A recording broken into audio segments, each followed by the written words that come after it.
ఈరోజు పెద్దిడే. స్పాయిలర్స్ ఏమీ లేకుండా మూవీ ఎలా ఉందో సింపుల్‌గా చెప్తా. మ్యాటర్‌లోకొచ్చేస్తే జనరల్లీ మిలాన్‌లో అన్ని తెలుగు మూవీస్ రిలీజ్ అవ్వవు. మోస్ట్‌లీ బిగ్ స్టార్ మూవీస్ మాత్రమే వస్తాయి. అందుకే వచ్చినప్పుడు మిస్ అవ్వకుండా మాక్సిమం చూడడానికి ట్రై చేస్తాం. ఫైనల్లీ ఈవినింగ్ బయలుదేరాం. షో 8 పీఎంకి ఉంది.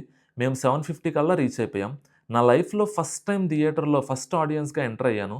అప్పటికి ఇంకా ఎవ్వరు రాలేదు. కొంచెం సేపు తర్వాత మెల్లిగా అందరూ వచ్చారు. మన బ్యాచ్ అంతా సేమ్ రోలోనే సెటిల్ అయ్యాం. ఫైనల్‌గా మూవీ 8:40కి స్టార్ట్ అయింది.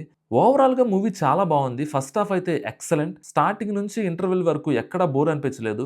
నాకు బాగా నచ్చిన పాయింట్స్ ఏంటంటే, Ram Charan screen presence next level ఉంది.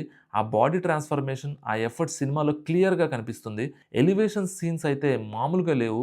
జగపతి బాబు యాక్టింగ్ అయితే పీక్స్ అసలు. ఎవ్రీ సీన్‌లో డామినేషన్ చూపించాడు. మ్యూజిక్ కూడా పర్ఫెక్ట్‌గా సెట్ అయింది.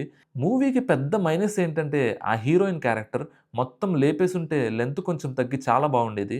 అండ్ సెకండ్ హాఫ్ కొంచెం లాగ్ అనిపించింది. ఎంత మూవీ అనుకున్నా సరే కొన్ని సీన్స్ అయితే రియాలిటీకి చాలా దూరంగా ఉంటాయి. ఎనీహౌ మూవీ ఓవరాల్‌గా బావుంది. మౌనిక అయితే చాలా బాగా నచ్చింది. నాకు జస్ట్ నచ్చింది.